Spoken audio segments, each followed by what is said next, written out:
Mga boss, napapabalita nga sa Rain or Shine Illustrator Painters. Ayon sa ulat, itong si Kutsingaw interesado sa serbisyo nitong si Dwight Howard. Pero marami ang duda na kakayanin ba ng Rain or Shine Illustrator Painters ang halaga ni Dwight Howard kung magbabasihan ang budget ng Rain or Shine Illustrator Painters. Balikan natin ang PBA stint nitong si Coach Yengyao. Isa sa mga NBA superstar na nadala ni Coach Yengyao sa PBA ay itong si Scott Barrel. Noong nasa Barako Bull pa ito.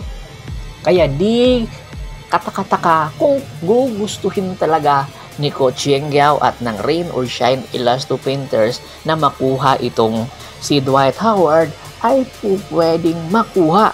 Ang question na lang ang budget ng Rain or Shine Illustrator Painters. Kung sakasakaling makuha nga ito ng Rain or Shine Illustrator Painters itong si Dwight Howard, ay malaking tulong ito, lalong-lalo na pagdating sa rebound na kung saan ito talaga ang kulang na kulang ng Rain or Shine Illustrator Painters ngayon para dominahin ang PBA Commissioner's Cup. Aminin natin na itong si Dwight Howard ay hindi na kaya pang magbalik sa NBA. Napakadami na ng mga players ng NBA ngayon at karamihan ay mas bata pa kay Dwight Howard at mas malakas pa kay Dwight Howard. Kaya di katakataka na itong si Dwight Howard ay malabo nang makabalik pa sa NBA. Pero sa PBA, kayang-kaya pa niyang dominahin ang PBA, lalong-lalo na kung ang Rain or Shine Illustrator Painters ay interesado talaga sa kanya at ipupurso at tiyak makakakuha ang Rain or Shine ng kampyonato or magiging legitimate contender na po pwedeng makapasok sa final sa tulong nitong si Dwight Howard.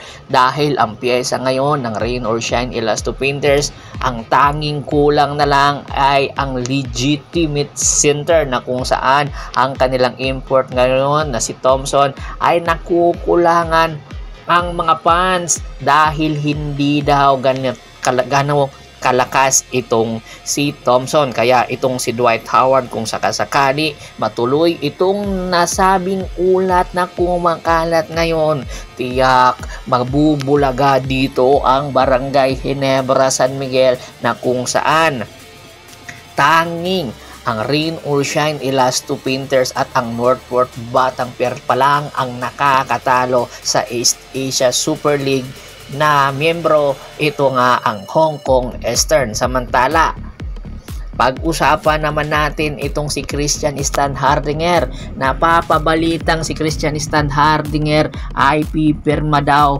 para sa MPBL para sa kupunan ng Zamboanga Valientes. Opo, itong si Christian Stan Hardinger matapos nga ang Governor's Cup stint nito sa Terra Firma Jeep, matapos pakawalan ito ng Barangay Ginebra San Miguel, itong si Coach Tim Cone tila yata nagkaka-interes muli kay Christian Stan Hardinger. Ramdam na ramdam ni Coach Tim Cone ang pagkawala ni Christian Stan Hardinger sa Barangay Ginebra San Miguel. Kitang-kita naman natin sa naging performance ng Barangay Ginebra San Miguel saan nakaraan Governor's Cup at syempre ngayon Commissioner's Cup na kung saan pati si Japit Aguilar ay merong injury. Inaalok daw muli ng Barangay Ginebra San Miguel itong si Christian Stan Hardinger para magbalik sa kanila. Dahil nga isa na itong free agent, malaki ang tsansa kung sakasakali man. Pero ang tanong na lang, papayag pa ba itong si Christian Stan Hardinger na magbalik Ginebra ganong itinapon na ito ng Barangay Ginebra? Alam naman natin, matampuhing bata itong si Christian Stan Hardinger. Pero ang tsansa na lang neto ay kung sakasakali man gustong gumanti nitong si Christian Stan Hardinger sa Barangay Ginebra, pwede itong pumirma sa ibang koponan at gusto nitong patunayan na ang Barangay Ginebra ay hindi lang ang kanyang koponan. Pwede itong pumirma sa Rain or Shine Elasto Painters.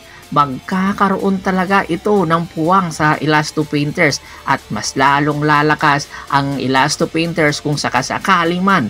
Alam natin na interesado rin itong si Coach Yengyao, kaya nga naaabangan na ang magiging move ng nasabing big man na si Christian Stan Hardinger. Saan ba ang destinasyon nito?